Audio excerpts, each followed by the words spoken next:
चलिए, आवाज़ आ रही है कि नहीं बताइएगा, आवाज़ आ रही है कि नहीं बताइएगा। जो भी देख रहे हैं एक बार कंफर्म कर दीजिएगा कि आवाज़ आ रही है कि नहीं।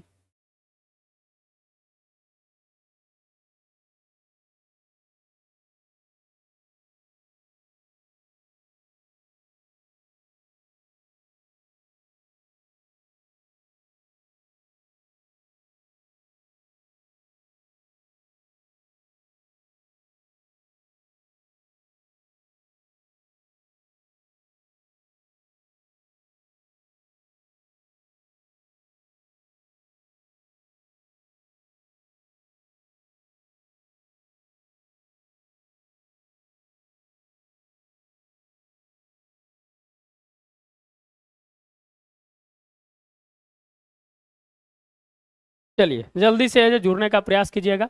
जो भी देख रहे हैं जल्दी से जुड़ने का प्रयास कीजिएगा। पहला क्वेश्चन है दोस्तों। जो भी देख रहे हैं जल्दी से आंसर देने का प्रयास कीजिएगा। अशोक के निम्नलिखित में से कौन से अभिलेख खरोष्ठी लिपि में उत्कीर्णित है? लंघमान, मनसेहरा, सरेकुना और सहजावादी। बताइएगा। जो भी देख रहे हैं जल्दी से जो आंसर देने का प्रयास कीजिएगा। पहला क्वेश्चन है उसका आंसर देने का प्रयास कीजिएगा कि अशोक के निम्नलिखित में से कौन से अभिलेख खरोष्ठी लिपि में लिखे गए हैं? खरोष्ठी लिपि में लिखे गए हैं, जल्दी से बताइएगा। जल्दी से कमेंट कर दीजिएगा जो भी देख रहे हैं। जो भी देख रहे हैं लाइक एंड सब्सक्राइब भी कर दीजिएगा। और है जो बताइएगा कि दोस्तों कौन सा है जो दोस्तों है जो अशोक के शिलालेख है जो खरोष्ठी लिपि में जो लिखा गया है। एक क्वेश्चन अशोक से पूछेगा। एक क्वेश्चन है जो दोस्तों है जो अशोक से है जो क्वेश्चन है जो एक क्वेश्चन पूछेगा। मोहम्मद इमाम जी का आंसर आ रहा है बी आ रहा है आंसर। 2 और 4 आ रहा है, बहुत बढ़िया। 2 और 4 आ रहा है। जल्दी से आंसर है जो देने का प्रयास कीजिएगा। जो भी देख रहे हैं आंसर देने का प्रयास कीजिएगा। मनसेरा और साहबजागाडी है जो दोस्तों है जो ये है जो कहाँ है? खरोष्ठी लिपि में है जो लिखा गया है। ये है जो याद रखिएगा। ये सब क्वेश्चन है जो पूछा जाता है। जो भी देख रहे हैं एक बार है जरूर दोस्तों की भी शेयर है जो जरूर कर दे। तो दोस्तों जो 2 और 4 जिनका बी आंसर आ रहा है सही है, जिनका बी आंसर सही आ रहा है। चलिए, अशोक की लिपि क्या थी और उसकी भाषा क्या थी, दोनों बताइएगा। अशोक की लिपि क्या थी और अशोक की भाषा क्या थी, बताइएगा। अशोक की लिपि क्या थी और अशोक की भाषा क्या थी, जल्दी से कमेंट कीजिएगा। जो भी देख रहे हैं बताइएगा अशोक कौन सी लिपि थी और कौन सी है जो भाषा का प्रयोग करता था। जल्दी से कमेंट में आंसर देने का प्रयास कीजिएगा। जल्दी से कमेंट में आंसर देने का प्रयास कीजिएगा कि अशोक के कौन सी लिपि थी और कौन सी भाषा थी। चलिए, जल्दी से बताइएगा। आंसर आना चाहिए, आंसर आना चाहिए मेरे दोस्त, आंसर आना चाहिए। चलिए, उसके बाद है जो कुछ क्वेश्चन है जो पूछेंगे, जल्दी से आंसर बताइएगा। चलिए, अशोक की जो लिपि थी दोस्तों वो ब्राह्मी लिपि थी। अशोक की लिपि जो थी वो क्या थी? लिपि जो थी वो है जो ब्राह्मी लिपि थी और भाषा प्राकृत था। लिपि जो थी याद रख लीजिएगा, क्वेश्चन पूछता है। लिपि जो थी ब्राह्मी लिपि थी और है जो भाषा जो था दोस्तों प्राकृत था। ध्यान है रखिएगा। क्वेश्चन है जो पूछते हैं 14 अभिलेखों का चर्चा है दोस्तों। 14 अभिलेखों पढ़ कर जाइएगा। क्वेश्चन है जो मिलाने के लिए दे देता है। क्वेश्चन मिला। Good evening Santosh ji, good evening. तो है जो 14 अभिलेख है और 7 स्तंभ लेख है वो है जो सब है जो पढ़ के जाइएगा, बहुत इंपॉर्टेंट है। रूमी देय अभिलेख है जो दोस्तों रूमी देय अभिलेख है उसको है जो आर्थिक अभिलेख कहा जाता है। रूमी देय अभिलेख क्यों आर्थिक अभिलेख है जो कहा जाता है। इस सब जो क्वेश्चन है जो बहुत इंपॉर्टेंट है, ये सब इंपॉर्टेंट है हमेशा है जो क्वेश्चन है जो पूछे जाते हैं। चलिए, जो भी देख रहे हैं लाइक एंड सब्सक्राइब जरूर कर देंगे। 14 जो अभिलेख है जरूर है जो पढ़ के जाइएगा। हमेशा दूसरा या 13वां अभिलेख से क्वेश्चन है जो बार बार है जो बीपीएससी पूछा है और बहुत इंपॉर्टेंट है। छठा आम नियंत्रण की जो बात करता है वहां से भी क्वेश्चन है जो पूछा गया है। तो ये सब चीज है जो ध्यान में है जो जरूर रखिएगा। चलिए आगे बढ़ते हैं। मौर्यकालीन अधिकारी एग्रोनॉमी निम्नलिखित में से किस कार्य से संबंधित था? मार्ग निर्माण, भूमि की पैमाइश, सीमावर्ती दुर्गों की रक्षा, नैतिक आचरण का संरक्षण। दूसरा नंबर का आंसर। हाँ, बहुत बढ़िया। प्राकृत है जो दोस्तों है जो आंसर था। चलिए, जो भी देख रहे हैं लाइक एंड सब्सक्राइब कर देंगे। जो भी देख रहे हैं लाइक एंड सब्सक्राइब कर देंगे। मौर्यकालीन अधिकारी एग्रोनोमी निम्नलिखित में से किस कार्य से संबंधित था? मार्ग निर्माण, भूमि की पैदाइश, सीमावर्ती दुर्गों की रक्षा, नैतिक आचरण का संरक्षण। दूसरा का आंसर बताइएगा क्या होगा। जो जो भी देख रहे हैं लाइक एंड सब्सक्राइब कर देंगे मेरे दोस्त, अगर अच्छा लग रहा होगा तो जल्दी से लाइक एंड सब्सक्राइब कर देंगे, जुड़ने का प्रयास करेंगे। चलिए एग्रोनॉमी निम्नलिखित में से किस कार्य से संबंधित था? जल्दी से कमेंट कीजिएगा, दूसरा का आंसर बताइएगा, दूसरा का आंसर बताइएगा क्या होगा जो। हाँ रूमी देई स्मॉलेस्ट, बहुत बढ़िया दिवाकर जी, रूमी देई, रूमी देई है जो सबसे है जो स्मॉलेस्ट था और है जो आर्थिक अभिलेख है जो कहा जाता था। लुम्बिनी में जब है जो गए थे तो अशोक वहां गया था, 1/8 भाग है जो कर का, टैक्सेस का 1/8 भाग कर दिया था। चलिए बहुत बढ़िया, दूसरा का बताइएगा, मौर्यकालीन अधिकारी एग्रोनोमी निम्नलिखित में से किर्च कार से संबंधित था? दूसरा का आंसर बताइएगा क्या होगा जो भी देख रहे हैं लाइक एंड सब्सक्राइब कर देंगे मेरे दोस्त, जो भी देख रहे हैं लाइक एंड सब्सक्राइब कर देंगे।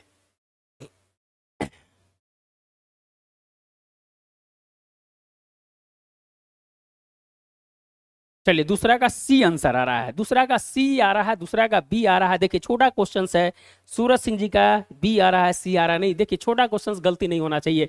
सूरज जी हैं, दिवाकर जी हैं, मोसत इमाम जी हैं, आप लोग से बहुत उम्मीद है, तो बहुत बड़ी सीट है, तो आप लोग है जो जरूर है जो ध्यान रखिएगा। ये मार्ग निर्माण का अधिकारी था दोस्तों, मार्ग निर्माण का अधिकारी था, मार्ग निर्माण का अधिकारी था। चलिए हम क्वेश्चंस को खींचेंगे।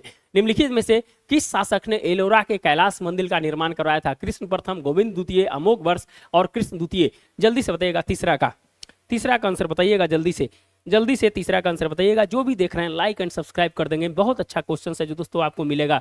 चलिए आप लोग से बहुत उम्मीद है, बहुत बड़ी वैकेंसी है दोस्तों, तो आप लोग से उम्मीद है, इसीलिए है जो हम कुछ अगर बोलते हैं तो आपके लिए ही बोलते हैं।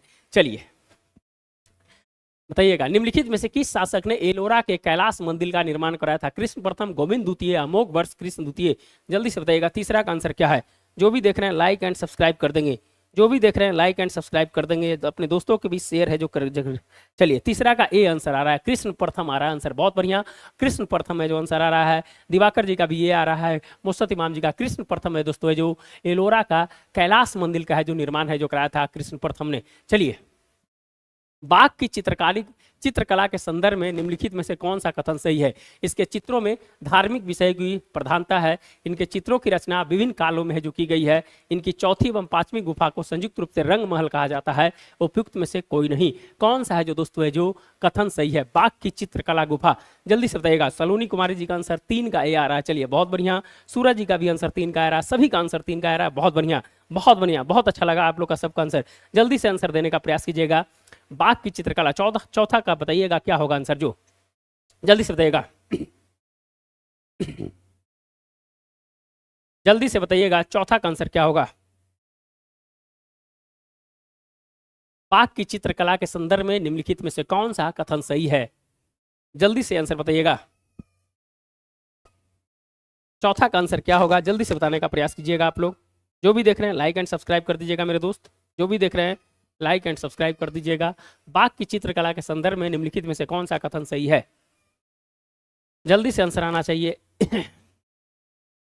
4 का सी आंसर आ रहा है, 4 का सी आंसर आ रहा है, 4 का सी आंसर आ रहा है। चलिए बहुत बढ़िया, बहुत बढ़िया, बहुत बढ़िया दोस्तों। 1818 में है जो दोस्तों है जो इसकी जो खोज किया था, और है जिसकी चौथी और पांचवी गुफा है जो दोस्तों संयुक्त रूप से रंग महल कहा जाता था, रंग महल है जो कहा जाता था। जल्दी से खींचने का प्रयास करेंगे क्वेश्चंस को। चलिए बौद्ध धर्म के हीनयान संप्रदाय के संदर्भ में निम्नलिखित में से कौन सा कथन सही है? देव पूजा, ईश्वर का अस्तित्व स्वीकार है, गुणों का स्थानांतरण का भाव है, अर्थ पद को प्राप्त करना आदर्श है। नीचे देखिए कूट का सही प्रयोग है जो कीजिए, तो 1 2 2 3 3 और केवल 1 2 3। बताइएगा बौद्ध धर्म के हीनयान संप्रदाय के संदर्भ में निम्नलिखित में से कौन सा है जो दोस्तों है जो कौन सा कथन सही है? बताइएगा। महायौर हीनयान। चलिए 4 का सी सभी का आ रहा है, 4 का सी सभी का आ रहा है। जल्दी से जो लाइक एंड सब्सक्राइब कर दीजिएगा, जल्दी से आंसर बताइएगा इसका क्या होगा जो, जल्दी से आंसर बताइएगा क्या होगा। बौद्ध धर्म के हीनयान संप्रदाय, महायान और हीनयान बहुत इंपॉर्टेंट है क्वेश्चंस, बौद्ध और जैन से तो एगो तो जरूर पूछा जाएगा। जल्दी से बताइएगा आंसर क्या होगा जो, जल्दी से बताइएगा। बौद्ध धर्म के महायान हीनयान से क्वेश्चन है जो हमेशा पूछे जाते हैं। जल्दी से बताइएगा कि 5 का आंसर है जो क्या होगा दोस्तों, 5 का आंसर है जो क्या होगा, जल्दी से बताइएगा। चलिए जो भी देख रहे हैं लाइक एंड सब्सक्राइब कर देंगे, जो भी देख रहे हैं लाइक एंड सब्सक्राइब कर देंगे। देव पूजा ईश्वर का अस्तित्व स्वीकार है, गुणों का स्थानांतरण का भाव है, अर्थ पद को प्राप्त करना आदर्श था। कौन सा है जो 5 का आंसर बताइएगा। 5 का बी आ रहा है, 5 का बी आ रहा है, केवल 2 और 3, केवल 2 और 3 आ रहा है।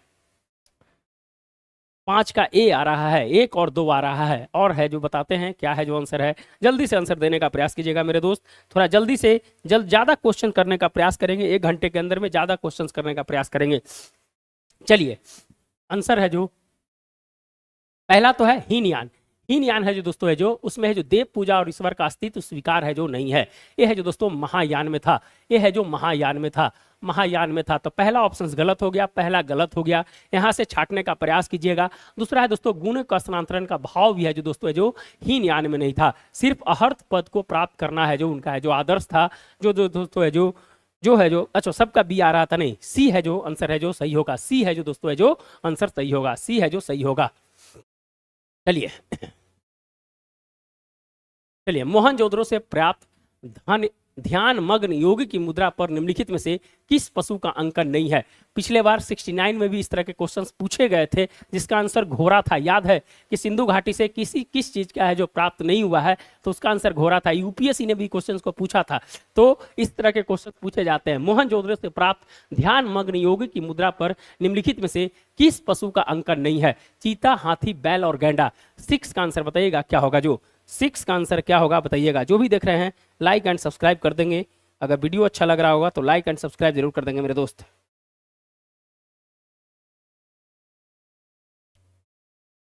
जल्दी से बताइएगा आंसर, जल्दी से आंसर बताइएगा क्या है। 5 का बी आ रहा है, 5 का नहीं, अच्छा 6 का है, 5 का पहले का आंसर था। चलिए जल्दी से बताइएगा 6 का मोहनजोदड़ो से प्राप्त ध्यान मग्न योगी की मुद्रा पर निम्नलिखित में से किस पशु का अंकन नहीं है।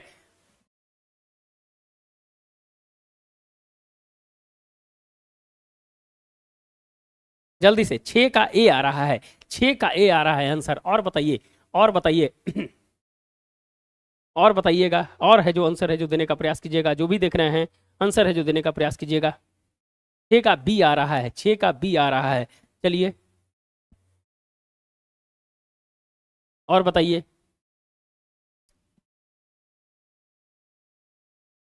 चलिए बहुत बढ़िया, 6 का सी नहीं, बैल का अंकन नहीं है दोस्तों, बैल का अंकन नहीं है, बी ऑप्शन सही है। इसके जगह है दोस्तों भैंसा है, भैंसा है, याद रखिएगा। सांड जिसको बोलते हैं ना, सांड है, भैंसा नहीं है, सांड है, ध्यान रखिएगा। सांड का है, भैंसा भी नहीं है, हम बोल दिए सांड का है, बैल नहीं है दोस्तों, ध्यान रखिएगा। है जो किस पशु का अंकन नहीं है, तो बैल का अंकन नहीं है, ध्यान है जो रखिएगा, बैल का अंकन है जो नहीं है, ध्यान रखिएगा। यह है जो बहुत इंपॉर्टेंट है, बहुत इंपॉर्टेंट है इस तरह के क्वेश्चंस, एकदम है दोस्तों है जो आपको है जो इस प्रकार का चाहिए। बताइएगा 2023 में किस पशु को है जो दोस्तों है जो खाद्य पशु है जो घोषित किया गया है। 2023 के सितंबर में किस पशु को है जो खाद्य पशु के रूप में है जो घोषित किया गया है। अगर आप जानते होंगे तो पिछले बार जानते हैं कि नीलगिरी तीतर को है जो एक बार है जो किया गया था। उसके बाद बताइएगा दोस्तों है जो और है जो किसको किया गया, हिमालय याक को भी किया गया है। अभी है जो 2023 में लेटेस्ट में किसको कहा गया है। चलिए बहुत बढ़िया, किस पशु को खाद्य पशु को है घोषित किया गया है, जल्दी से कमेंट कीजिएगा। ये क्वेश्चन करेंट का है इसीलिए है जो पूछ देते हैं।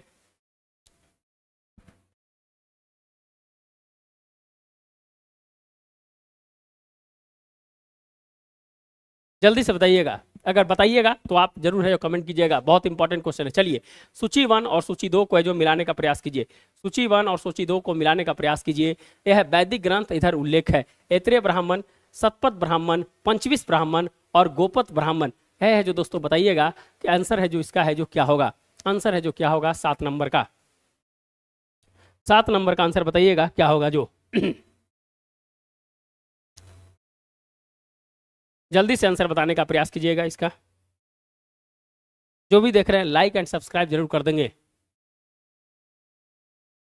ऐत्रेय ब्राह्मण, शतपथ ब्राह्मण, पंचविश ब्राह्मण और गोपत ब्राह्मण चारों वर्ण का कर्तव्य है, पूर्ण जन्म का सिद्धांत है, सृष्टि ब्रह्मा ज्ञात्री की महिमा है, बात्रों का पूर्ण वर्ण प्रवेश है। यह है जो दोस्तों है जो किस है जो ब्राह्मण ग्रंथ में है जो इसकी है जो चर्चा की गई है। जल्दी से बताइएगा, जल्दी से कमेंट कीजिएगा।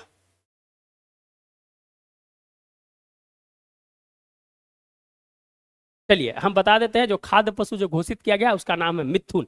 आप है जो 20वीं 20वीं पशुधन रिपोर्ट पढ़िएगा तो उसमें है जो मिथुन की चर्चा है। यह है जो क्वेश्चंस पूछ सकता है और इस तरह के क्वेश्चंस है जो बीपीएससी ने पूछा है। चलिए जल्दी से बताइएगा आंसर इसका क्या है। 6 का आंसर बताइएगा क्या है। जो 6 का आंसर क्या है बताइएगा। 7 का बी आ रहा है, 7 का बी आ रहा है, 7 का बी आ रहा है। चलिए बहुत बढ़िया, 7 का है जो बी आ रहा है। सभी लोगों का बी आ रहा है, बहुत बढ़िया। यह जो दोस्तों ऐतरेय ब्राह्मण चारों वर्ण का कर्तव्य है। शतपथ ब्राह्मण में पूर्ण जन्म का सिद्धांत है। पंचविश में है जो दोस्तों वार्तों का पूर्ण वन प्रवेश है। और गोपत में है सृष्टि ब्रह्मा ज्ञात की महिमा है। हाँ, दिवाकर जी का आंसर है, सूरज जी का आंसर है, तो बी है जिनका आ रहा है जो सही है। बी जिनका आंसर है जो सही है, बी आंसर है सही है। चलिए मेगास्थनीज ने अपने विवरण में भारतीय समाज को 7 वर्गों में उल्लेख किया है। निम्नलिखित में से कौन सा है जो इसमें है जो सम्मिलित नहीं है। दार्शनिक, कारीगर, दास और कृषक। 8 नंबर का क्वेश्चन बताइएगा क्या होगा। 8 का क्या होगा बताइएगा। 8 का क्या होगा बताइएगा जल्दी से बताइएगा।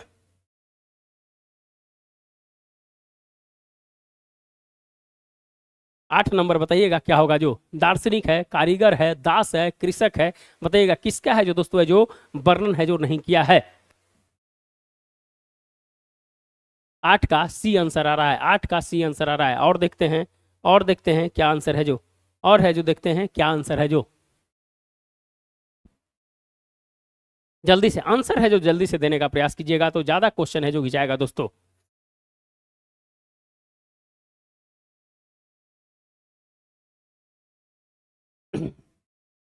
जल्दी से आंसर देने का प्रयास कीजिएगा। मोसद इमाम जी का आंसर सी आ रहा है। चलिए बहुत बढ़िया, बहुत बढ़िया है। सभी का आंसर है जो सी आ रहा है, सभी का आंसर है जो सी आ रहा है।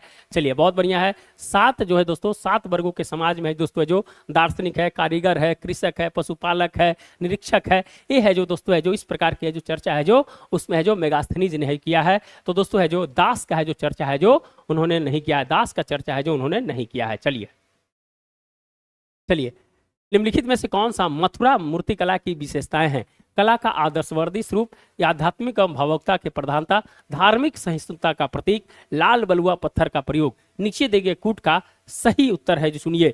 9 का आंसर क्या होगा दोस्तों। यह जो मथुरा मूर्तिकला, मथुरा मूर्तिकला के बारे में है जो दोस्तों है जो आपको बताना है।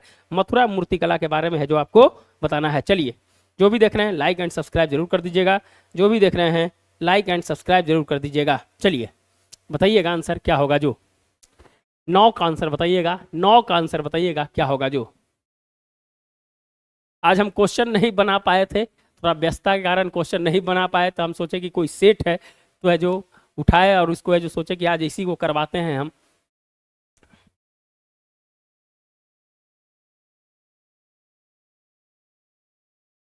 चलिए जो भी है जल्दी से जो बताने का प्रयास कीजिएगा।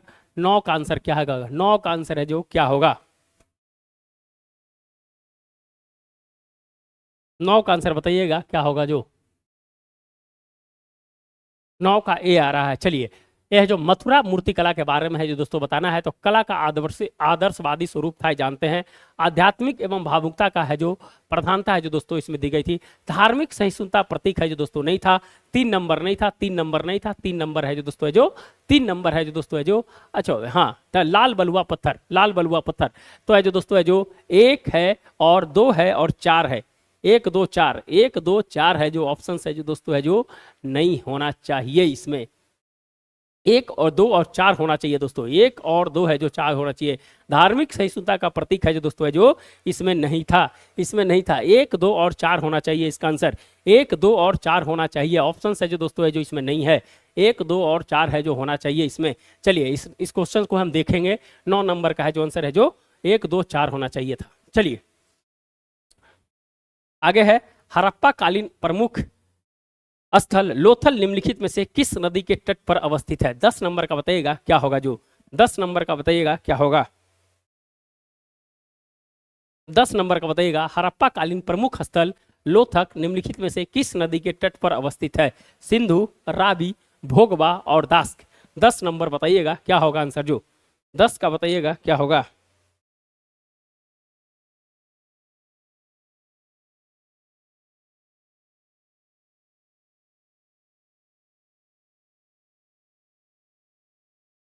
चलिए 10 नंबर बताइएगा क्या होगा। जो हड़प्पा कालीन प्रमुख स्थल लोथल निम्नलिखित में से किस नदी के तट पर अवस्थित है।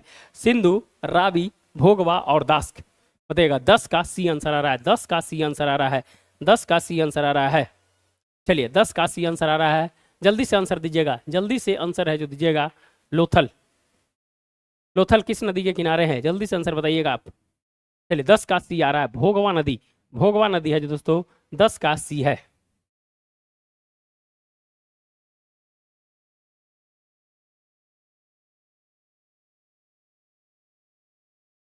चलिए निम्नलिखित सूफी संतों पर विचार कीजिए तथा उनके कालाक्रम अनुसार व्यवस्थित कीजिए। मैदून चिश्ती, बाबा फरीद, नसरुद्दीन चिराग और गेसुद राज।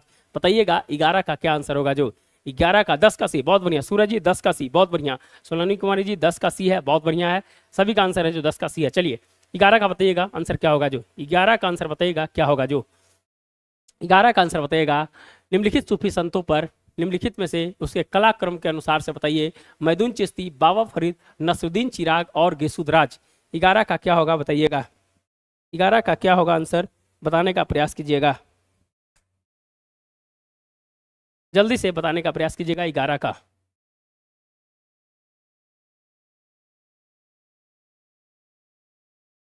जो भी देख रहे हैं लाइक एंड सब्सक्राइब कर दें, जो भी देख रहे हैं लाइक एंड सब्सक्राइब कर देंगे, जो भी देख रहे हैं लाइक एंड सब्सक्राइब कर देंगे। चलिए निम्नलिखित सूफी संतों पर विचार कीजिए तथा उनके कलाक्रम अनुसार व्यवस्थित कीजिए। मैदून चिश्ती, बाबा फरीद, नसरुद्दीन चिराग और गेसुत राज। 10 का 11 का आंसर जल्दी से बताइएगा, 11 का आंसर बताइएगा, 11 का आंसर बताइएगा।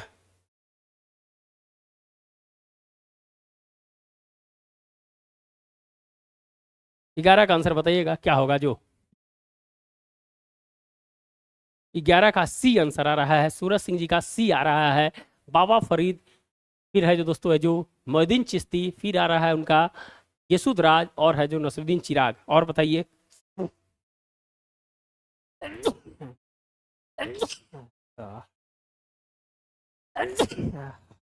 सॉरी, जल्दी से आंसर आना चाहिए। चलिए आंसर है जो नहीं आ रहा है, थोड़ा सा जल्दी से खींचने का प्रयास करेंगे। मोइनुद्दीन चिश्ती, बाबा फरीद, नसरुद्दीन चिराग और गेसुद राज है दोस्तों जो 1 2 3 4 है जो सही ऑप्शन है। देख के जाइएगा, भक्ति आंदोलन है जो, भक्ति आंदोलन है जो देख के जाइएगा दोस्तों, भक्ति आंदोलन है जो देख के जाइएगा ध्यान से। चलिए चलिए निम्नलिखित में से कौन सा किताबुल खराज के लेखक है, निम्नलिखित में से कौन किताबुल खराज के लेखक है। निजामुद्दीन उल मुल्क तुसी, जियादुन बरनी, अबू याकूत या मिन्हास उस सिराज। 12 का बताइएगा किताबुल खराज के लेखक कौन है, किताबुल खराज के लेखक कौन है बताइएगा। किताबुल 11 का ए, अच्छा चलिए बहुत बढ़िया। 12 का बताइएगा, 12 का आंसर बताइएगा कौन है जो किताबुल खराज के लेखक हैं। निजामुल उल मुल्क तुसी, जियादुन बरनी, अबू याकूत, मिन्हास उस सराज। जल्दी से बताइएगा 12 का आंसर क्या होगा। 12 का आंसर है जो, जल्दी से जो भी देख रहे हैं लाइक एंड सब्सक्राइब कर दें मेरे दोस्त, लाइक एंड सब्सक्राइब कर दें, जल्दी से बताइएगा 12 का आंसर क्या होगा जो 12 का आंसर बताइएगा। निम्नलिखित में से कौन किताब उल खराज के लेखक हैं। निजामुल उल तुसी, जियाउद्दीन बरनी, अबू याकूत, मिन्हास उस सराज। 12 का आंसर बताइएगा जल्दी से। 12 का सी आ रहा है, 12 का सी आ रहा है, बहुत बढ़िया।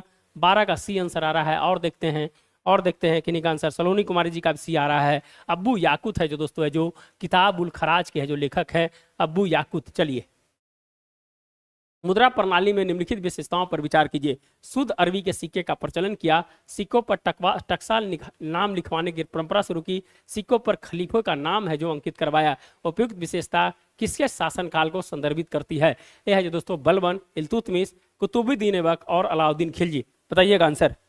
12 का ए आंसर आ रहा था, नहीं 12 का सी होगा, 12 का सी होगा आंसर, 12 का सी होगा।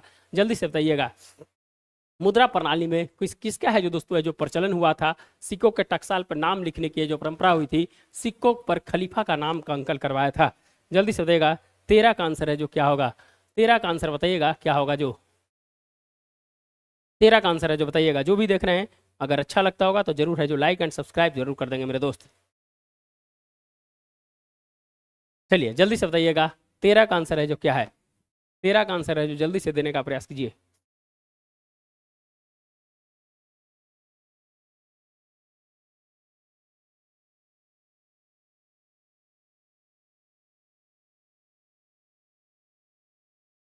13 का बी आ रहा है, 13 का बी आ रहा है, 13 का बी आ रहा है, बहुत बढ़िया। और है जो देखते हैं, जल्दी से आंसर है जो देने का प्रयास कीजिए।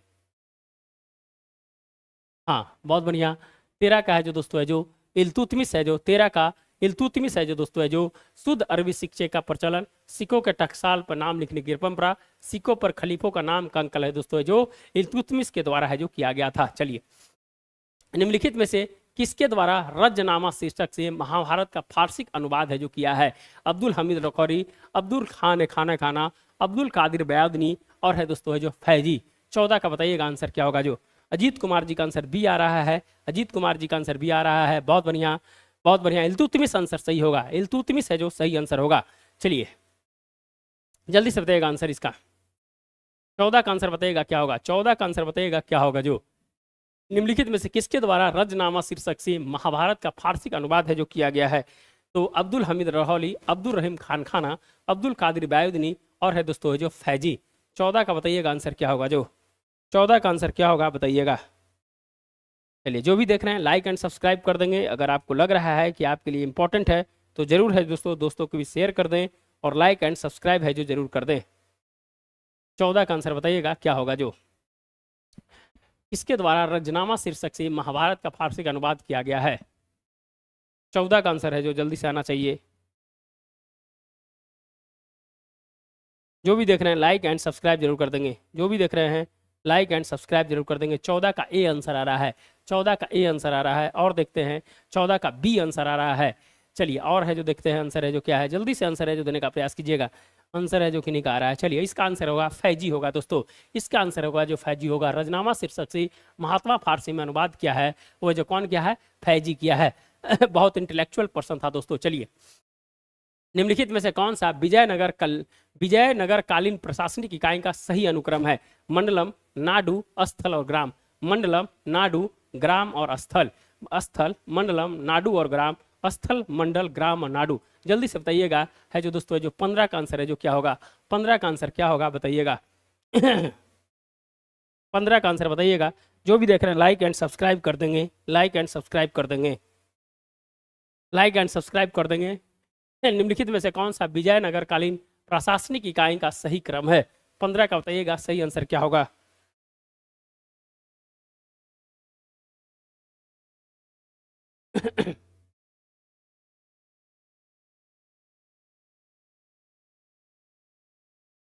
जल्दी से देगा 15 का सही आंसर क्या होगा?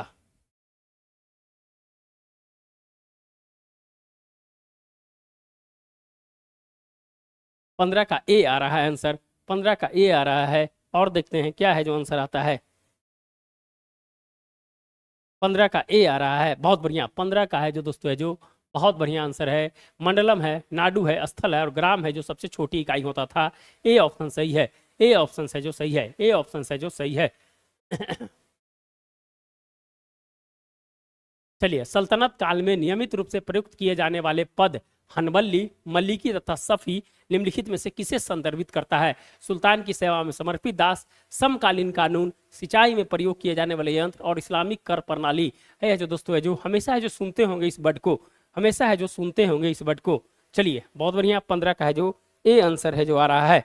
15 का, अच्छा 15 का जो हमने पिछले क्वेश्चन है। चलिए, जल्दी से देगा। सल्तनत काल में नियमित रूप से प्रयुक्त किए जाने वाले हनवली, मल्लिकी तथा सफी निम्नलिखित में से किसे संदर्भित करता है? 16 का आंसर बताइएगा क्या होगा? जो 16 का आंसर बताइएगा क्या होगा? जो भी देख रहे हैं लाइक एंड सब्सक्राइब कर देंगे, जो भी देख रहे हैं लाइक एंड सब्सक्राइब जरूर कर देंगे।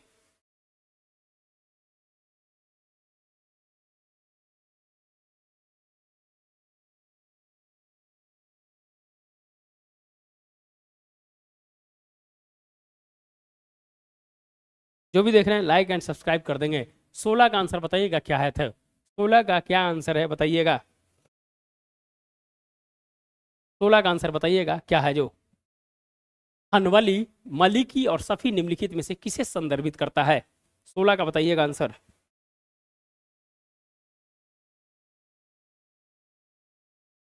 16 का सी आंसर आ रहा है, 16 का सी आंसर आ रहा है। सिंचाई में प्रयोग किए जाने वाले यंत्र। और है जो देखते हैं 16 का डी आ रहा है, 16 का डी आ रहा है नहीं, ये है जो दोस्तों समकालीन कानून था।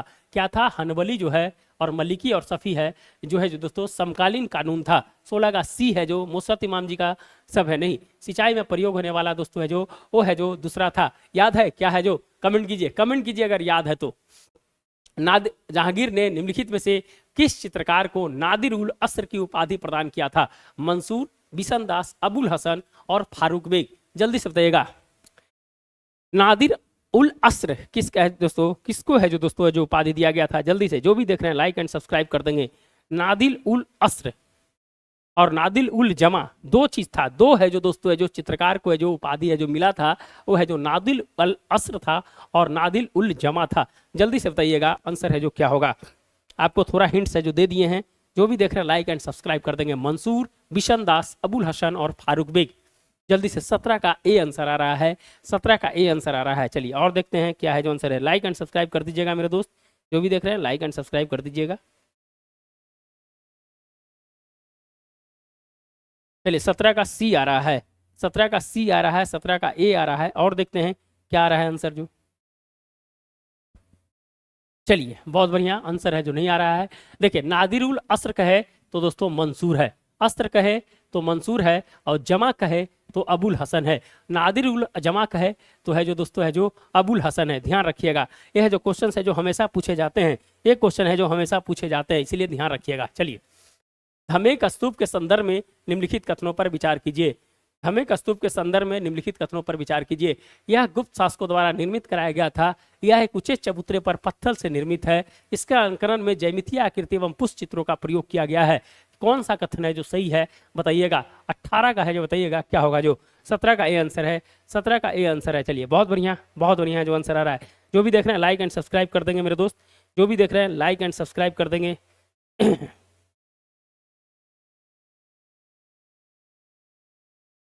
चलिए आंसर है जो बताते चलिएगा। आंसर है जो बताते चलिएगा। जल्दी से देगा 18 नंबर का आंसर क्या होगा। 18 का है जो आंसर क्या होगा बताइएगा। 18 का डी आ रहा है। 18 का है जो डी आ रहा है। 18 का डी आ रहा है।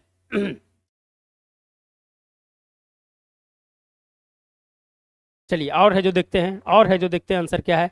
जल्दी से आंसर है जो दीजिएगा। आंसर है जो जल्दी से दीजिएगा मेरे दोस्त। धमेक स्तूप के संदर्भ में कथनों पर विचार कीजिए। और है जो आंसर किन्हीं का आ रहा है तब बताते हैं। और है जो आंसर किन्हीं का आ रहा है कि नहीं आ रहा है। 18 का सी आ रहा है। 18 का है जो सी आ रहा है। चलिए सबसे पहला है कि देखिए चबूतरा है जो उसमें नहीं था दोस्तों। चबूतरा नहीं था तो दूसरा ऑप्शन गलत होंगे।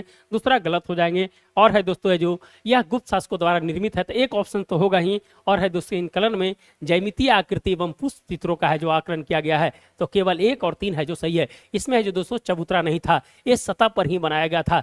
ये है जो सतह पर ही बनाया गया था। चलिए अशोककालीन स्तंभों के संदर्भ में निम्नलिखित में से कौन सा कथन सही है। एकास्मक पत्थर से निर्मित था। आधार चौकी पर स्थापित था। स्तंभ के शीर्ष पर पशु आकृतियां थी और आधार से शीर्ष तक है जो समान आकार था। कौन सा है जो दोस्तों है जो कथन सही है। कौन सा है जो कथन है जो इसमें सही है बताइएगा। बहुत इंपॉर्टेंट और बहुत अच्छा क्वेश्चन दोस्तों। बहुत इंपॉर्टेंट है और बहुत है जो अच्छा क्वेश्चन है। बताइएगा आंसर है जो क्या होगा जो। 19 का बताइएगा क्या होगा जो। 19 का बताइएगा क्या होगा जो। चलिए जो भी देख रहे हैं लाइक एंड सब्सक्राइब कर देंगे मेरे दोस्त। जो भी देख रहे हैं लाइक एंड सब्सक्राइब कर देंगे।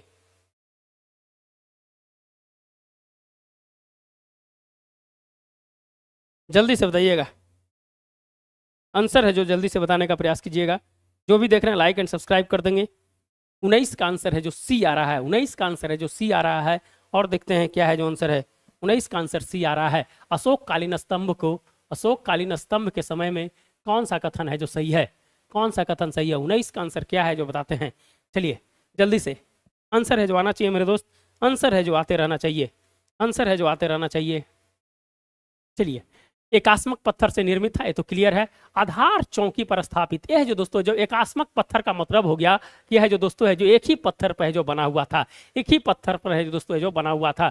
स्तंभों के शीर्ष पे पशु आकृति थी। आप सब जगह देखते हैं लौरिया नंदनगंज, लौरिया अरेराज सब जगह है दोस्तों पशु आकृति है। आप देखे हैं आधार से शीर्ष तक है जो समान आधार था। तो दोस्तों है जो क्या था कि आधार से जो है शीर्ष तक है दोस्तों जो समान आधार है जो उसका है जो नहीं था। ऊपर में है दोस्तों जो पतला था और नीचे में है जो दोस्तों है जो थोड़ा सा है जो मोटे टाइप का था, समान आधार है जो दोस्तों है जो नहीं था, समान आधार नहीं था। 1 और 3 है जो दोस्तों है जो 1 और 3 है जो दोस्तों है जो इसका सही आंसर होगा। 1 और 3 है जो इसका है जो सही आंसर होगा। दिवाकर जी का आंसर आ रहा है 19 का है, 19 का है। चलिए देखिए, आधार चौकी पर स्थापित, थोड़ा सा अगर मान सकते हैं तो इस ऑप्शन को है ले सकते हैं, इस ऑप्शन को ले सकते हैं। लेकिन दोस्तों जो एक ही पत्थर पर था, उसका बेस जो था दोस्तों है जो एक ही पत्थर पर, एकात्मक पत्थर पर था, इसलिए जो दोस्तों है जो ए ऑप्शन है जो गलत हो जाता है। 2 और 4 है जो दोस्तों है जो गलत हो जाता है। 1 और 3 है जो सही हो जाता है।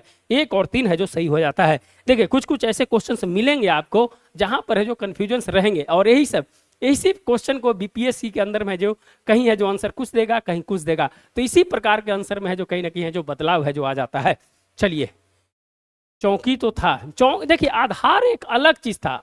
आधार और चौकी जो बात किया जा रहा है उस पे स्थापित का मतलब है जो रखा गया है, लेकिन है दोस्तों जो जितना भी पत्थर था एक ही पत्थर से जो बनाया गया था। तो थोड़ा सा हम बता रहे हैं कि इस ऑप्शंस में थोड़ा सा डाउट है हमें भी, लेकिन है जो हम थोड़ा सा है जो कर रहे हैं कि इसको है जो थोड़ा सा देखना पड़ेगा। मुझे लग रहा है कि इसका आंसर है जो 1, 2 और 3 होना चाहिए, लेकिन बेस्ट आंसर में है जो 1, 2, 3 है जो आंसर है, लेकिन बेस्ट आंसर 1 और 3 होना चाहिए। इसको भी थोड़ा सा है जो चेक है जो कर लेंगे हम, थोड़ा सा इसको भी चेक कर लेंगे हम। चलिए इसको भी थोड़ा सा चेक कर लेंगे।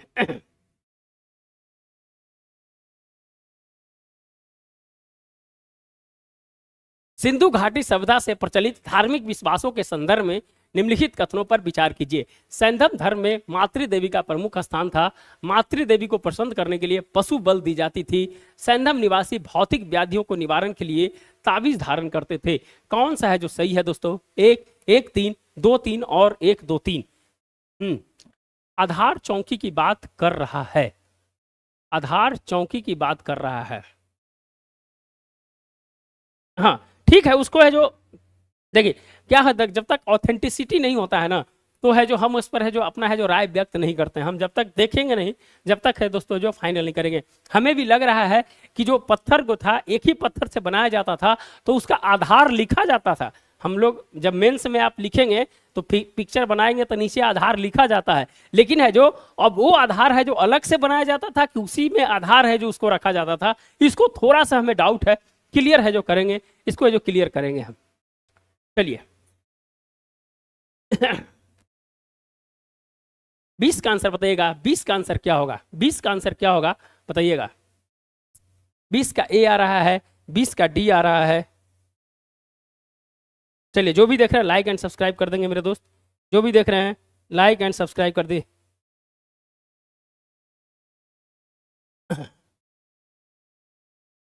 चलिए सिंधु घाटी सभ्यता से प्रचलित धार्मिक विश्वासों के संदर्भ में निम्नलिखित में से कौन सा है जो दोस्तों विचार कीजिए। सैंधव मातृ देवी का प्रमुख स्थान था।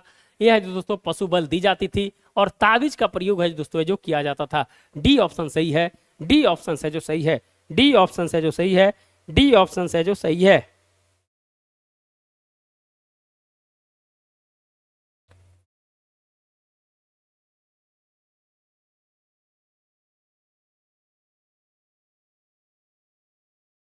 चलिए 20 का डी, 20 का डी है जो आ रहा है, 20 का डी आ रहा है। चलिए बहुत बढ़िया।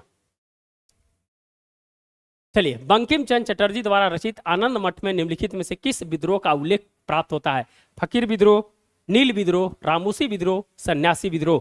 जल्दी से बताइएगा 21 का आंसर क्या होगा? 21 का आंसर क्या होगा? जल्दी से बताइएगा, कमेंट जरूर कीजिएगा दोस्तों, कमेंट है जो जरूर कीजिएगा, लाइक एंड सब्सक्राइब कर दीजिएगा, लाइक एंड सब्सक्राइब कर दीजिएगा। चलिए 21 का आंसर बताइएगा, फटाक सुन आंसर बताइएगा 21 का।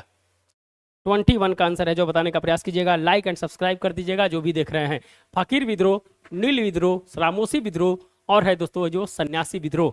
जल्दी से देगा 21 का आंसर क्या होगा? 21 का डी है। सिंपल था दोस्तों, सिंपल सा दोस्तों है जो क्वेश्चन था। सन्यासी विद्रोह की है जो दोस्तों जो चर्चा है जो की गई है। सभी का आंसर है जो डी आ रहा होगा, सभी का आंसर डी आ रहा होगा। बहुत बढ़िया। चलिए आगे, आगे है शोक दिवस शोक दिवस, खिलाफत दिवस, सीधी कार्रवाई दिवस और मुक्ति दिवस। बताइएगा इसका है जो सही कलाक्रम क्या है? सही कलाक्रम क्या है बताइएगा।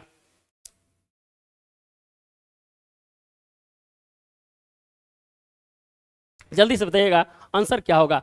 22 है ना? 22 का आंसर क्या होगा बताइएगा। चलिए, जो भी देख रहे हैं लाइक एंड सब्सक्राइब कर देंगे, जो भी देख रहे हैं लाइक एंड सब्सक्राइब कर देंगे, जो भी देख रहे हैं लाइक एंड सब्सक्राइब कर देंगे मेरे दोस्त। चलिए, शोक दिवस, खिलाफत दिवस, सीधी कार्रवाई दिवस और मुक्ति दिवस है जो दोस्तों जो कब मनाया जाता है? 22 का ए आंसर आ रहा है, 22 का ए आंसर आ रहा है। 1 2 3 4 सीधा सीधी लगा दिए हैं, सीधा सीधी लगा दिए 22 का ए। चलिए देखते हैं क्या है जो सही आंसर है। चलिए, 22 का ए ही, सबका यही आ रहा है। चलिए, कंफ्यूजन में है, कंफ्यूजन में है। शोक दिवस अक्टूबर है, खिलाफत दिवस इतना है, सीधी कार्रवाई दिवस है दोस्तों है जो ये है जो 16 अगस्त 1946, याद है कि नहीं? 16 अगस्त है दोस्तों 1946 को है जो सीधी कार्रवाई दिवस, और मुक्ति दिवस है दोस्तों 22 दिसंबर। 1 2 4 3, 1 2 4 3, 1 2 4 3 है जो सही आंसर होगा। सी आंसर है जो इसका होगा, सी आंसर होगा इसका, सी आंसर होगा। ध्यान से है जो, ध्यान से लगाने का प्रयास कीजिएगा, ध्यान से लगाने का प्रयास कीजिएगा। चलिए, निम्नलिखित युगों में से कौन सा सही सुमेलित नहीं है? प्रमुख क्रांतिकारी घटनाएं, संबंधित व्यक्ति, प्लेग कमिश्नर रैंड की हत्या, कर्जन बाइली की हत्या और सैंडर्स की हत्या। निम्नलिखित में से कौन सा सही उत्तर को चुनिएगा? सही उत्तर को है जो चुनिएगा दोस्तों, सही उत्तर को चुनिएगा। इसमें 23 का आंसर बताइएगा, 23 का आंसर बताइएगा क्या होगा? जो 22 का बी, 22 का बी, बहुत बढ़िया। 22 का सी है ना, 22 का सी है आंसर।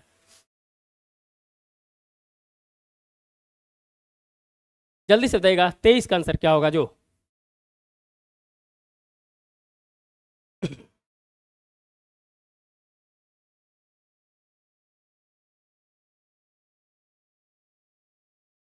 कौन सा है दोस्तों सही सुमेलित नहीं है? कौन सा है जो सही सुमेलित नहीं है बताइएगा?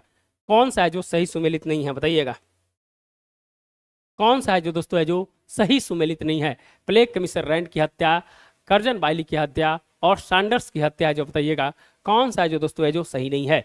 कौन सा है जो दोस्तों है जो सही नहीं है?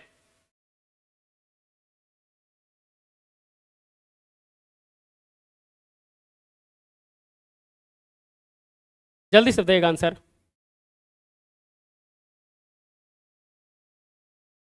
23 का आंसर है जो आना चाहिए, 23 का आंसर आना चाहिए आप लोग को। 23 का डी आ रहा है, 23 का सी आ रहा है, अलग अलग आंसर आ रहा है भैया। देखिए, प्लेग कमिश्नर रैंड की हत्या चापेकर बंधु जानते हैं महाराष्ट्र, करजन बाइली की हत्या दोस्तों मदनलाल ढींगरा, और है जो सैंडर्स की हत्या दोस्तों है जो भगत सिंह, और है जो राजगुरु है जो दोस्तों याद है लाला लाजपत राय को। लाला लाजपत राय को 1928 में जब है दोस्तों डंडा से मार दिया जाता है साइमन कमीशन के समय, तो उसी समय दोस्तों है जो सैंडर्स की है जो हत्या जो की जाती है। उसके बाद 23 मार्च 1921 को भगत सिंह की फांसी होती है। तो उधम सिंह को है जो दोस्तों है जो, उधम सिंह जिनको मारा था 1940 में, याद है? 1940 में जो जाकर मारा था, याद होगा। तो आंसर है जो बताइएगा, आंसर है जो बताइएगा। तो केवल 3, केवल 3 है जो गलत है, केवल 3 है जो दोस्तों जो गलत है, केवल 3 है जो गलत है। याद आ रहा है कि नहीं याद आ रहा है? याद आ रहा है कि नहीं याद आ रहा है? याद आ रहा है कि नहीं याद आ रहा है बताइएगा। चलिए, चलिए निम्नलिखित संधियों, अच्छा और ऊपर में है क्या क्वेश्चन? हाँ, डलहौजी ने अंग्रेजी साम्राज्य के विस्तार के तहत निम्नलिखित में से किन क्षेत्रों को है जो विलय किया था? पंजाब, लोअर बर्मा, बरार और है जो सिंध। बताइएगा है दोस्तों जो डलहौजी के समय है जो दोस्तों है जो किन क्षेत्रों को है जो विलय किया गया था? पंजाब है, बरार है, लोअर बर्मा है और है दोस्तों है जो सिंध है। नीचे दिए गए कूट का सही उत्तर का प्रयोग करें। तो दोस्तों है जो 1 3 2 4, 1 2 3 और 1 2 3 4। 24 का आंसर बताइएगा। हाँ, जर्नल डायर, जर्नल डायर बहुत बढ़िया, जर्नल डायर। चलिए जल्दी से बताइएगा आंसर। 24 का आंसर क्या होगा? 24 का आंसर क्या होगा बताइएगा? जल्दी से बताइएगा।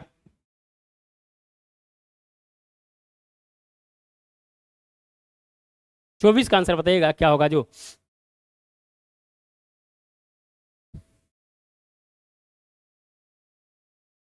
जो भी देख रहे हैं लाइक एंड सब्सक्राइब कर देंगे, जो भी देख रहे हैं लाइक एंड सब्सक्राइब कर देंगे मेरे भाई। जो भी देख रहे हैं लाइक एंड सब्सक्राइब कर देंगे। किन क्षेत्रों का डलहौजी ने अंग्रेजी साम्राज्य के विस्तार के तहत निम्नलिखित में से किन क्षेत्रों का विलय किया था? पंजाब, लोअर बर्मा, बरार और सिंध। जल्दी से बताइएगा 24 का आंसर क्या होगा? जो भी देख रहे हैं लाइक एंड सब्सक्राइब कर देंगे मेरे दोस्त, जो भी देख रहे हैं लाइक एंड सब्सक्राइब कर देंगे। हाँ, मोसरत इमाम जी डायर, बहुत बढ़िया।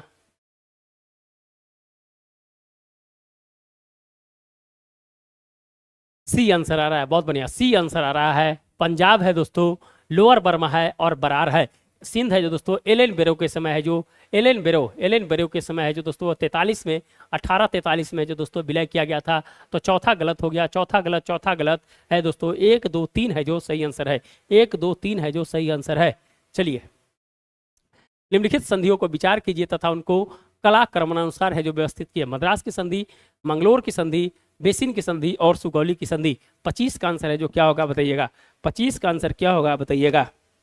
लाइक एंड सब्सक्राइब कर देंगे मेरे दोस्त, जो भी देख रहे हैं लाइक एंड सब्सक्राइब कर देंगे, जो भी देख रहे हैं लाइक एंड सब्सक्राइब जरूर कर देंगे, जो भी देख रहे हैं लाइक एंड सब्सक्राइब जरूर कर देंगे, जो भी देख रहे हैं लाइक एंड सब्सक्राइब कर देंगे जरूर।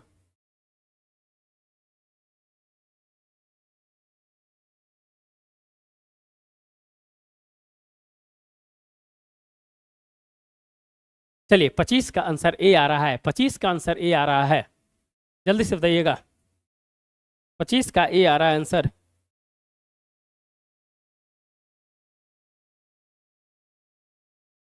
पच्चीस का ए आ रहा है आंसर। चलिए और देखते हैं, जो भी देख रहे हैं लाइक एंड सब्सक्राइब कर देंगे।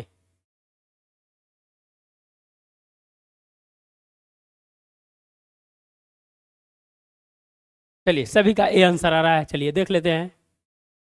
चलिए, मद्रास की संधि दोस्तों 1769 है, मंगलोर की 1784 है, बेसिन की संधि है दोस्तों 1802 और है दोस्तों सुगौली की संधि 1815-16। यहाँ 15 भी देता है, कहीं 16 भी देता है। तो दोस्तों है जो 1 3 2 4, 1 3 2 4 ए ऑप्शन जिनका है सही है। सूरज सिंह जी का भी ये है, मौसत इमाम जी का है, सभी का है जो दोस्तों है जो ए आंसर आ रहा है, सभी का ए आंसर आ रहा है। चलिए, बहुत बढ़िया। चलिए, कांग्रेस लीग समझौते के संदर्भ में निम्नलिखित कथनों पर विचार कीजिए। इसमें हिंदू व मुस्लिमों को पृथक पृथक राजनीतिक इकाई के रूप में स्वीकार किया गया। मदन मोहन मालवीय इस समझौते के पक्ष में नहीं थे। 26 का आंसर क्या होगा बताइएगा, 26 का आंसर क्या होगा बताइएगा, 26 का आंसर क्या होगा बताइएगा।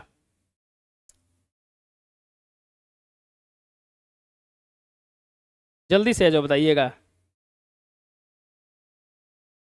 जल्दी से जो बताइएगा, 26 का आंसर क्या होगा जो।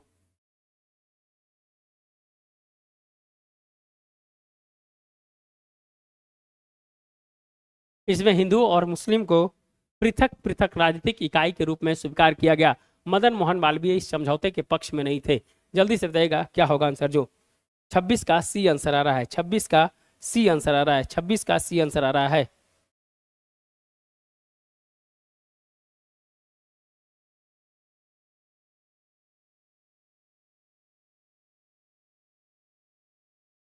छब्बीस का आंसर बताइएगा क्या होगा जो।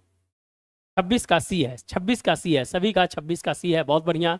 इसमें हिंदू और मुसलमानों को पृथक पृथक राजनीतिक इकाई के रूप में जो स्वीकार किया गया और मदन मोहन मालवीय इस समझौते के पक्ष में जो नहीं थे। दोनों ऑप्शन सही है दोस्तों, सी ऑप्शन सही है, सी ऑप्शन सही है।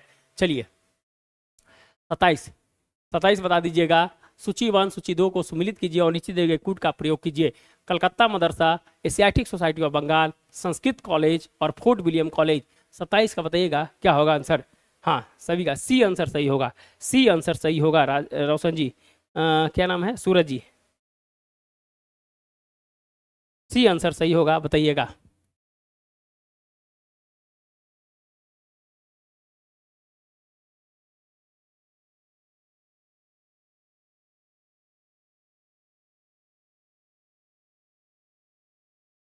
जल्दी से बताइएगा। Calcutta Madrasa, Asiatic Society of Bengal और है दोस्तों जो संस्कृत कॉलेज और फोर्ट विलियम कॉलेज।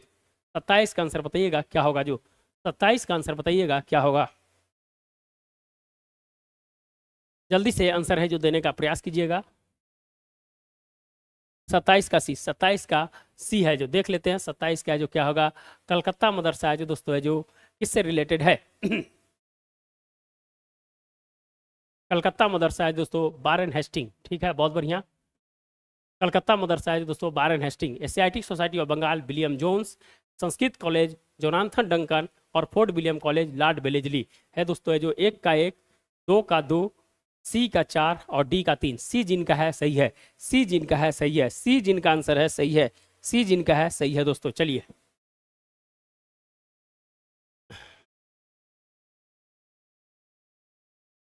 चलिए, निम्नलिखित में से कौन कांग्रेस समाजवादी पार्टी की स्थापना से संबंधित नहीं थे। आचार्य नरेंद्र देव, जयप्रकाश नारायण, अच्युत पटवर्धन और चित्तरंजन दास। बताइएगा 28 का कांग्रेस समाजवादी पार्टी की स्थापना से संबंधित नहीं है। जल्दी से बताइएगा आंसर।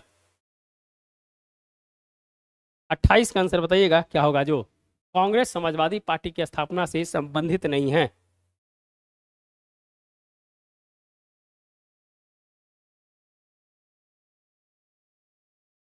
जल्दी से बताइएगा क्या होगा आंसर जो कौन है जो कांग्रेस समाजवादी पार्टी की स्थापना से संबंधित नहीं है। आचार्य नरेंद्र देव, जयप्रकाश नारायण, अच्युत पटवर्धन और चित्तरंजन दास। 28 का आंसर बताइएगा। 28 का आंसर डी आ रहा है। 28 का आंसर है जो डी आ रहा है। चलिए 28 का आंसर बताइएगा। बहुत बढ़िया, बहुत बढ़िया, सभी का आंसर है जो डी आ रहा है। बहुत बढ़िया, सभी का आंसर है जो डी आ रहा है। चलिए चित्तरंजन दास की दोस्तों है जो दोस्तों 1925 में ही है जो मृत्यु हो गई थी। तो है दोस्तों समाजवादी पार्टी 1931 से 1934 के बीच में ये बना था दोस्तों। तो है जो चित्तरंजन दास हो ही नहीं सकते हैं। चलिए चलिए जो भी देख रहे हैं लाइक एंड सब्सक्राइब जरूर कर देंगे। चलिए बंगाल विभाजन के संदर्भ में निम्नलिखित कथनों पर विचार कीजिए। बंगाल विभाजन प्रस्ताव 1903 का बंगाली एवं सजनी पत्रिका ने कड़ा विरोध किया था। उसका मूल उद्देश्य बंगाल के बंगालियों की आबादी कम कर उन्हें अल्पसंख्यक बनाना था। नीचे दिए गए कूट का प्रयोग करके सही उत्तर का चयन कीजिए। 29 का आंसर बताइएगा क्या होगा जो 29 का आंसर क्या होगा बताइएगा। जो भी देख रहे हैं लाइक एंड सब्सक्राइब कर देंगे। जो भी देख रहे हैं लाइक एंड सब्सक्राइब जरूर कर देंगे। जल्दी से बताइएगा बंगाल विभाजन के संदर्भ में निम्नलिखित कथनों पर विचार कीजिए। बहुत इंपॉर्टेंट है दोस्तों, बंगाल विभाजन से क्वेश्चंस हमेशा पूछे जाते हैं, इस बार भी पूछे जाएंगे। चलिए जो भी देख रहे हैं लाइक एंड सब्सक्राइब कर देंगे। जो भी देख रहे हैं लाइक एंड सब्सक्राइब कर देंगे।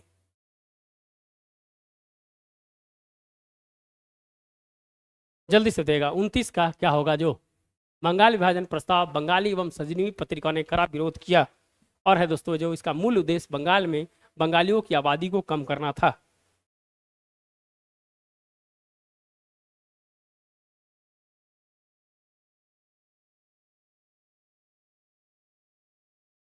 चलिए ठीक है दोस्तों जो इसका जो प्रस्ताव था बंगाल में एवं संजीवनी पत्रिका ने जिसका कड़ा विरोध किया था और इसका मूल उद्देश्य था बंगाल में बंगालियों की आबादी को कम कर उन्हें अल्पसंख्यक बनाना था। एक और दो है जो दोनों सही है। एक और दो है जो दोनों सही है। जल्दी से है जो आप लोग है जो बताने का प्रयास कीजिएगा। क्वेश्चन है जो ज़्यादा है जो खींचने का प्रयास करेंगे। स्वतंत्रता आंदोलन की निम्नलिखित घटनाओं पर विचार कीजिए तथा उनको कालाक्रम अनुसार व्यवस्थित कीजिए। कैबिनेट मिशन, बेबेल योजना, माउंटबेटन योजना और इटली घोषणा। नीचे दिए गए कूट का प्रयोग करके सही उत्तर का चयन कीजिए। जल्दी से बताइएगा इसका आंसर क्या होगा जो भी देख रहे हैं लाइक एंड सब्सक्राइब जरूर कर देंगे। जो भी देख रहे हैं लाइक एंड सब्सक्राइब जरूर कर देंगे।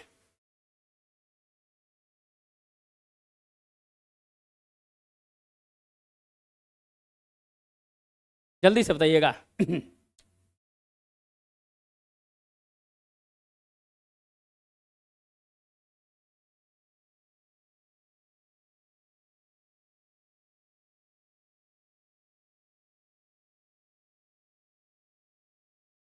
चलिए जल्दी से कमेंट कर दीजिएगा। जल्दी से कमेंट कर दीजिएगा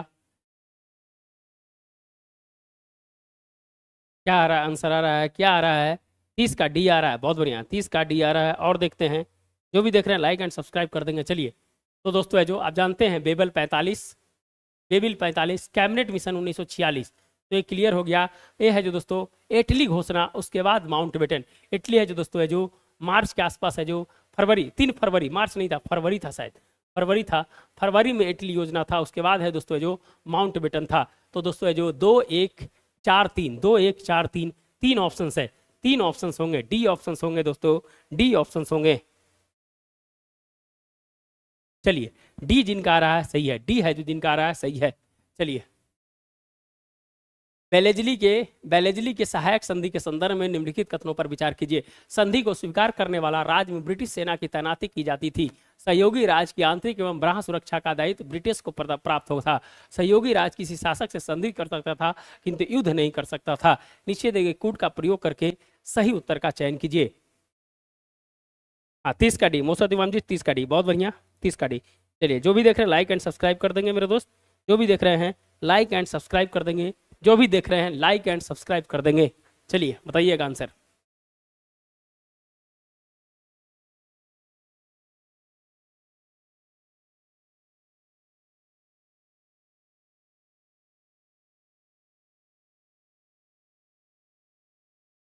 जल्दी से आंसर बताइएगा। चलिए 31 का आंसर बताइएगा। 31 का बी आंसर आ रहा है। 31 का बी आंसर आ रहा है। चलिए और देखते हैं क्या है जो सही आंसर है। 31 का बी आंसर आ रहा है।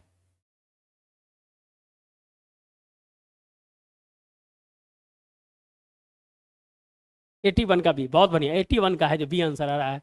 चलिए संधि को देखिए, क्या था ना कि संधि कर सकता है, एक गलत है, संधि भी नहीं कर सकता था, और है दोस्तों किंतु युद्ध भी नहीं है जो कर सकता था। तो तीसरा ऑप्शन से जो गलत है, तीसरा गलत है, तो 1 और 2 है जो सही है दोस्तों। सहयोगी राज्य की आंतरिक अवकाश सुरक्षा का दायित्व ब्रिटिश को प्राप्त होगा और ब्रिटिश सेना की तैनाती होगी। यही तो दोस्तों है जो लॉर्ड वेलेस्ली की जो नीति थी, लॉर्ड वेलेस्ली की है जो नीति थी, ये है जो दोस्तों है जो इनकी है जो नीति थी। क्लियर हो गया। पॉजिटिव अल्ट्रा मैक्स प्रो एक न्यूज आ रहा है, इसी में है, थोड़ा सा मुझे देख रहे हैं, एक ऑफिशियल न्यूज था कुछ। चलिए, डॉलॉजी के व्यापक सिद्धांत के अंतर्गत विलय किए गए निम्नलिखित राज्यों में से सही कलाक्रम व्यवस्थित कीजिए तथा नीचे दिए गए कूट का प्रयोग कीजिए। झांसी, उदयपुर, बघाट और संबलपुर। बताइएगा कौन सा है जो दोस्तों है जो सही क्रम है। 32 का आंसर। हाँ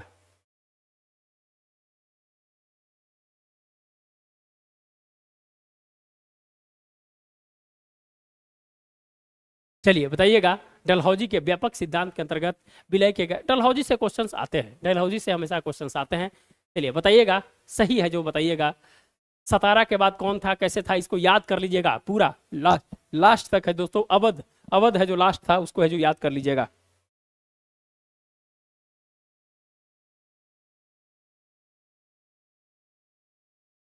चलिए 32 का आंसर बताइएगा। 32 का आंसर बताइएगा जल्दी से। 32 का बी आ रहा है। 32 का बी आ रहा है। बघाट है, क्या है, संबलपुर है, फिर है जो बघाट है, फिर है दोस्तों है जो झांसी है, फिर उदयपुर है। चलिए देखिए एक बार और देखिए क्या आता है और लोगों का, जल्दी से दीजिएगा। 32 का आंसर जल्दी से बताइएगा आप लोग।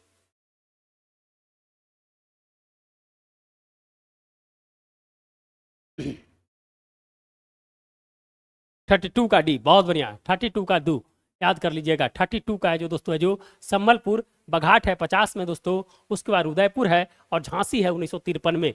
झांसी है 1953 में है दोस्तों। संबलपुर है जो 1849 है, ये है जो 1850 है। ये है जो ध्यान रखिएगा। 4-3-2-1, 4-3-2-1 है दोस्तों है जो सही आंसर है। 4-3-2-1 है जो सही आंसर है।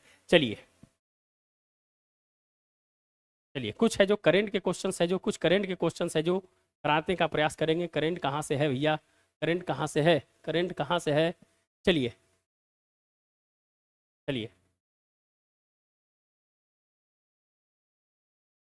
चलिए जाति आधारित सर्वेक्षण कराने वाला भारत का प्रथम राज्य क्या है। टाइम हो रहा है कितना, 52 हो गया, 9:52 हो गया ना। जाति आधारित सर्वेक्षण कराने वाला भारत का प्रथम राज्य कौन सा है। राजस्थान, बिहार, बंगाल और तमिलनाडु। 41 का आंसर बताइएगा। 41 का आंसर बताइएगा। 41 का आंसर बताइएगा क्या होगा। जो भी देख रहे हैं लाइक एंड सब्सक्राइब कर देंगे। जो भी देख रहे हैं लाइक एंड सब्सक्राइब कर देंगे। लाइक एंड सब्सक्राइब कर देंगे। जो भी देख रहे हैं लाइक एंड सब्सक्राइब कर देंगे मेरे दोस्त।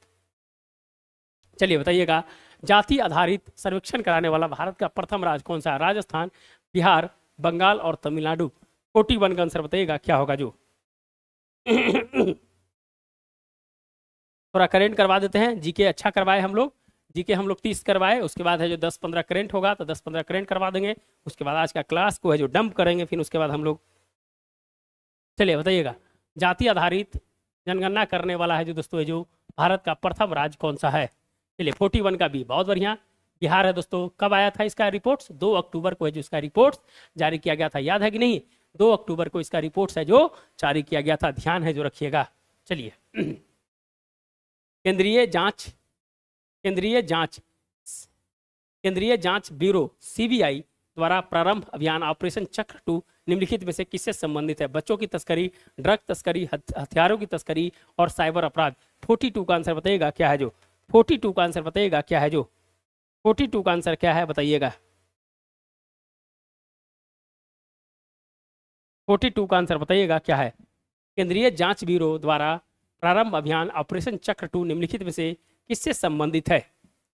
42 का आंसर बताइएगा जल्दी से।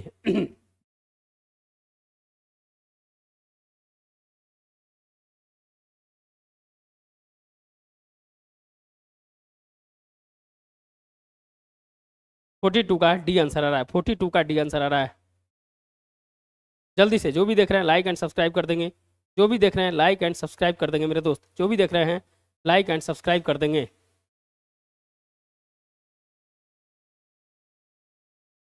42 का डी आ रहा है, 42 का डी आ रहा है, बहुत बढ़िया। 42 का सीबीआई द्वारा है जो दोस्तों अभियान ऑपरेशन चक्र 2 का संबंध किससे है? तो साइबर अपराध से है, साइबर अपराध से। कौन है सीबीआई के चेयरमैन, कौन है सीबीआई के डायरेक्टर, कौन है अभी? सीबीआई कौन सा एक्ट से है जो बना था, बताइएगा। सीबीआई है दोस्तों इंटरपोल के रूप में है, जो इंटरपोल का है, जो किस रूप में काम करता है? जल्दी से कमेंट कर दीजिएगा, जल्दी से कमेंट कर दीजिएगा।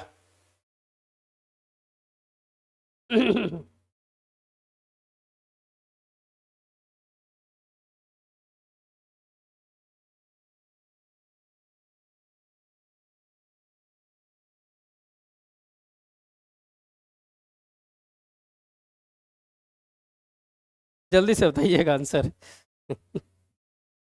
जल्दी से सीबीआई के अभियान में बताइएगा, सीबीआई द्वारा प्रारंभ अभियान ऑपरेशन चक्र 2। हाँ, सीबीआई के हम डायरेक्टर पूछ रहे थे, सीबीआई के डायरेक्टर पूछ रहे थे, जल्दी से बताइएगा।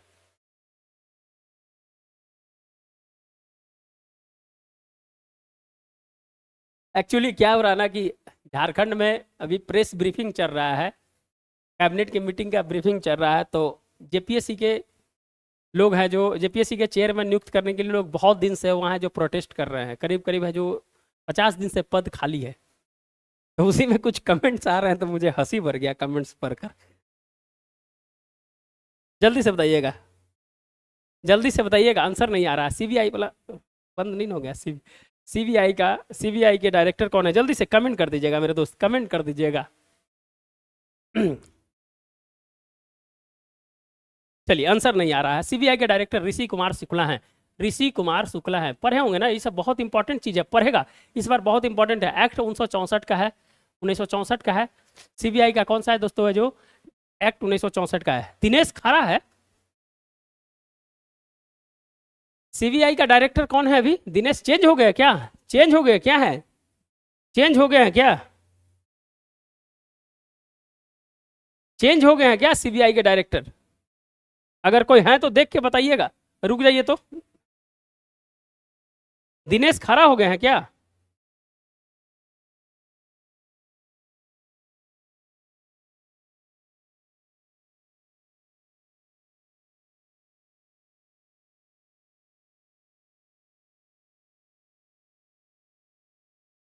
हाँ, दिल्ली पुलिस एक्ट 1963, 1963, ये 1963 एक्ट में है जो दोस्तों, है जो 1964 में सीबीआई है जो गठन हुआ था, सही है। लेकिन है जो हम बोल रहे हैं डायरेक्टर चेंज हो गए हैं क्या, हमें है जो, हमें ये बताइए।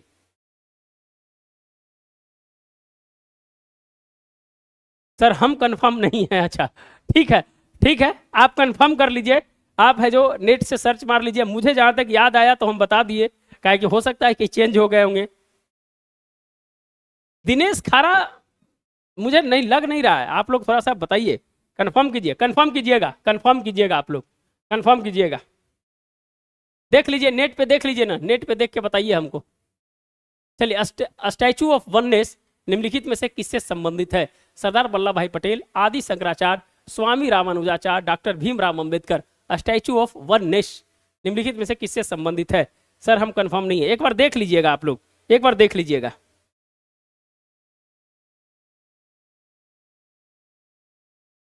जो भी देख रहे हैं लाइक एंड सब्सक्राइब कर देंगे, जो भी देख रहे हैं लाइक एंड सब्सक्राइब कर देंगे। स्टैचू ऑफ वननेस निम्नलिखित में से किससे संबंधित है?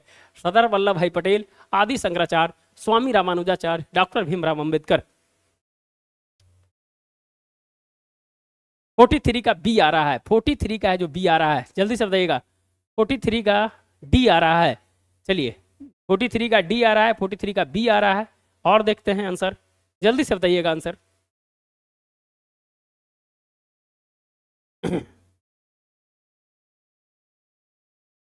जल्दी से बताइएगा।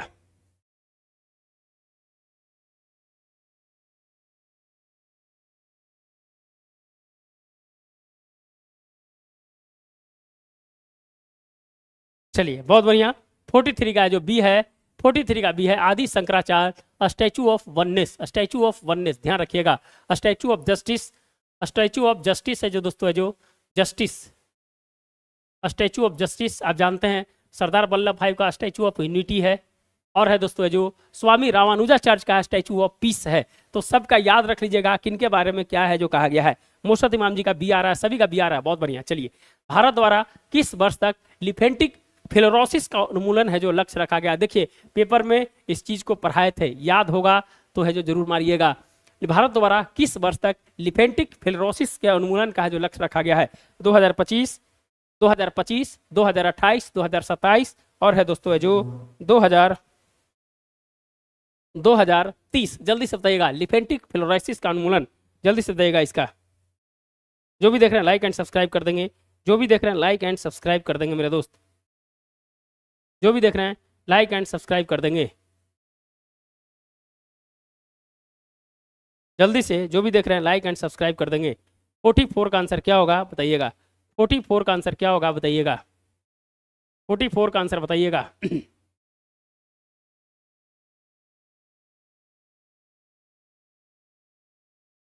जो भी देख रहे हैं लाइक एंड सब्सक्राइब कर दीजिएगा।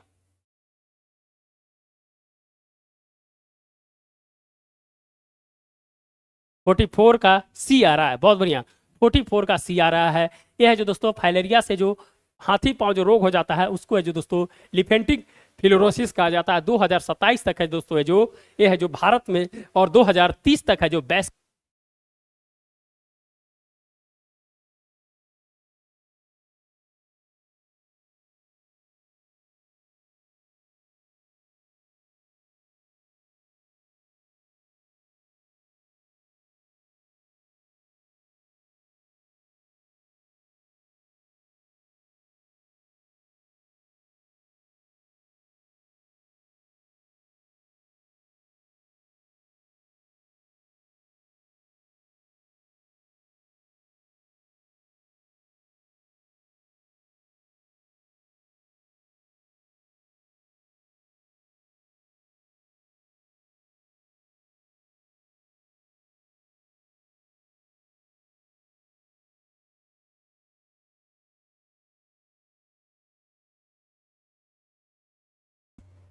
चलिए आवाज नहीं आ रही है, हाँ आवाज नहीं आ रही है, बैटरी खत्म हो गया। 2-3 क्वेश्चन साथ देखिए। निम्नलिखित में से किस पशु को सितंबर 2023 में खाद्य पशु के रूप में मान्यता दी गई है। नीलगिरी तहर, मिथुन, हंगुल और हिमालय याक। 46 का आंसर बताइएगा क्या होगा, 46 का आंसर बताइएगा क्या होगा, जो 46 का आंसर बताइएगा क्या होगा। निम्नलिखित में से किस पशु को सितंबर 2023 में खाद्य पशु के रूप में मान्यता दी गई है। नीलगिरी तहार, मिथुन, हंगुल और हिमालय आक। जल्दी से बताइएगा, जल्दी से, जो भी देख रहे हैं लाइक एंड सब्सक्राइब कर देंगे, लाइक एंड सब्सक्राइब कर देंगे। 45 का डी आ रहा है, 45 का, अच्छा 45 एक क्वेश्चन था क्या, संविधान सदन, चलिए ठीक है उसको मान लिए। 46 का आंसर बताइएगा, 46 का आंसर बताइएगा। सत्यार्थ एडू पॉइंट साउंड, हाँ साउंड अब आ रही होगी, अब आ रही होगी।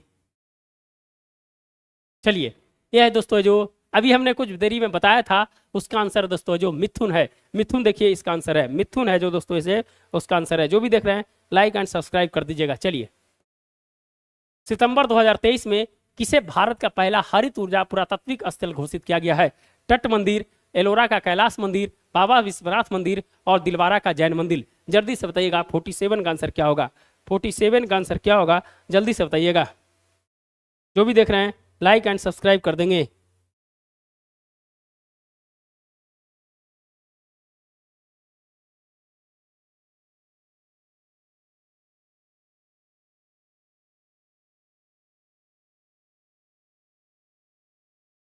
जल्दी से बताइएगा।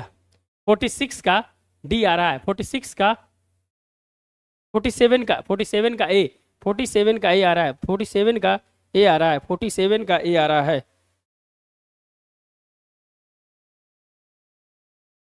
चलिए 47 का ए आ रहा है। चलिए बहुत बढ़िया। सितंबर 2023 में तट मंदिर तमिलनाडु को है दोस्तों भारत का पहला हरित ऊर्जा पुरातत्व स्थल है जो घोषित किया गया है। चलिए, अक्टूबर 2023 में भारतीय चुनाव आयोग द्वारा किसे नेशनल आइकन है जो नियुक्त किया गया था। अक्षय कुमार, सलमान खान, विराट कोहली, राजकुमार राव। 48 का आंसर बताइएगा क्या होगा, जो 48 का आंसर बताइएगा।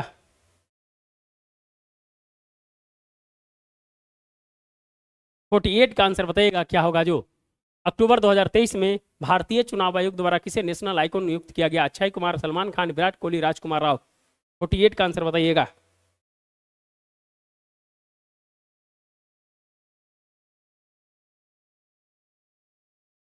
48 का डी आ रहा है, बहुत बढ़िया, राजकुमार राव। राजकुमार राव है जो दोस्तों है जो ये है जो नेशनल आइकन है जो बनाए गए थे चुनाव आयोग की तरफ से। चलिए चलिए लास्ट क्वेश्चन से जो करते हैं आज का।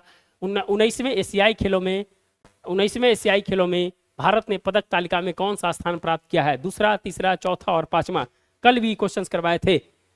नक्स गोस्वामी जी बहुत लेट आए आप, बहुत लेट आए आप।